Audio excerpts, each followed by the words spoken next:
YouTube is a vast ocean of content. Every 60 seconds, YouTubers produce over 400 hours of videos. That's about 17 days of videos per minute. You could spend the rest of your life watching nothing but new YouTube videos, and you'll only watch 1/24,000th of all there is to see. Just imagine everything that you don't see. Imagine everything out there just waiting to be found. Behind every video is a person, a story, a legacy. So let's go out and explore it. Welcome everyone to YouTube Geographic.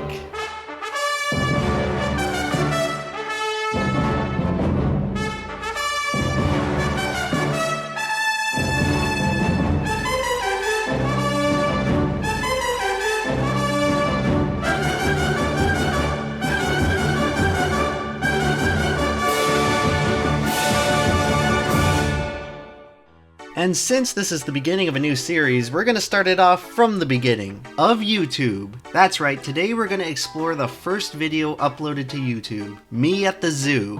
Alright, so here we are in front of the elephants. Cool thing about these guys is that they have really long fronts, and that's cool. And that's pretty much all there is to say. The first video on YouTube was not very impressive. It's a 240p, 18-second video of a guy talking about elephants.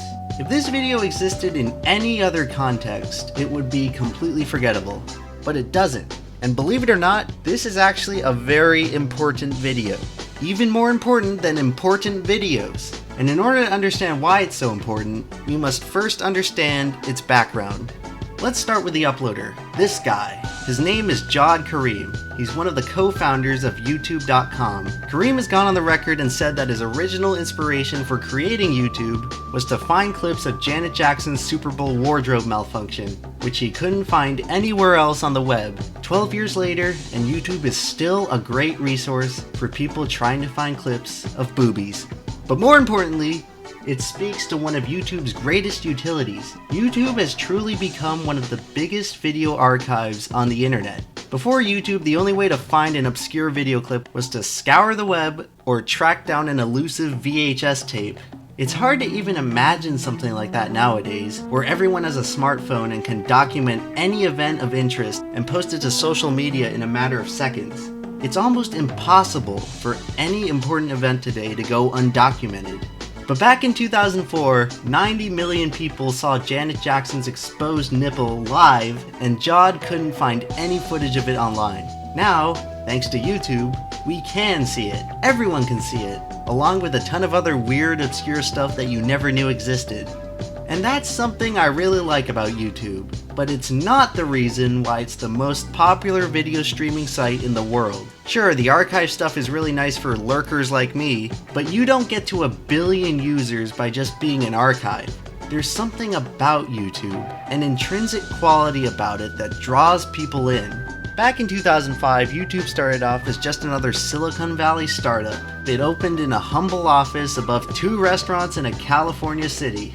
And just 18 months later, YouTube was the 5th most popular site on the internet, earning more than 100 million views per day. So what made YouTube so special? And what set it apart from all the other video streaming sites on the web? The answer, I believe, lies here in the very first video.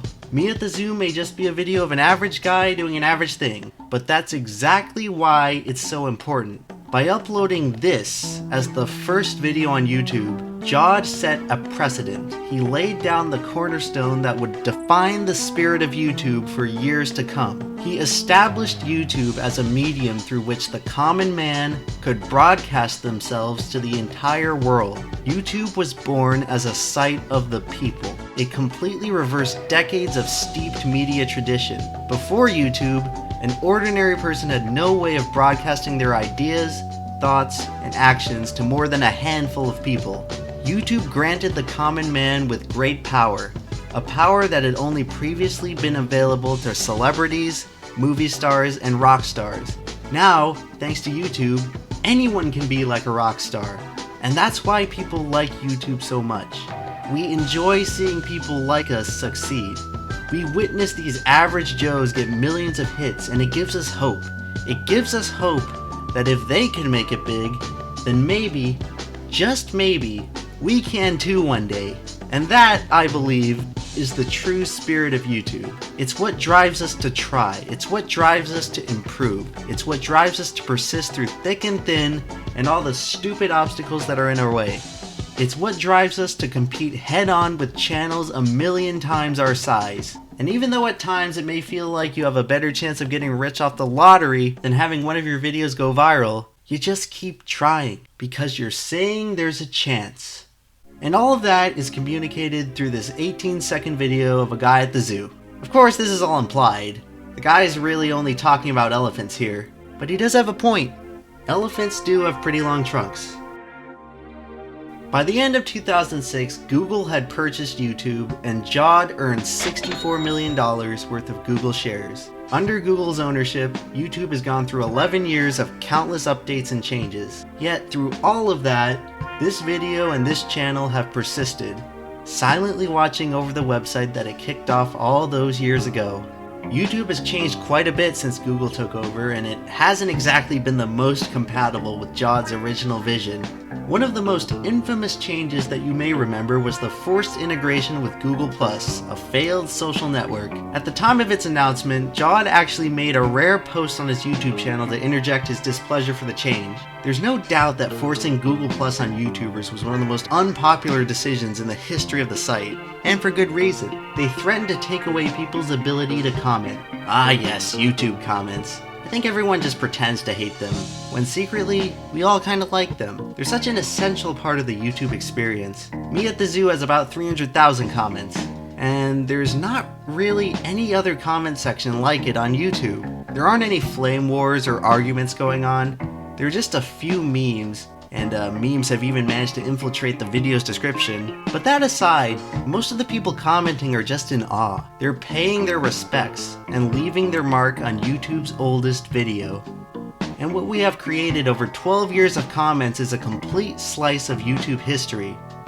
If you go back through all those 300,000 comments, it'll be like traveling back in time. You will see a complete chronology of ideas, trends, and creators dating all the way back to the beginning. And at the end of your journey, you would hope to find it, the original YouTube comment. Tragically, the original comment no longer exists. It was deleted due to repeated flaggings for spam as a result of the Google+ comment integration. Yet another needless casualty to the failure of Google+. However, me at the Zoo's first comment still lives on in a few screen captures from years ago. Now I know what you're thinking. The first comment on the first YouTube video. People commenting first on YouTube videos has become so widespread that it's a flippin' meme. But what do you know? The first ever comment posted on the first YouTube video was interesting. And that's pretty interesting.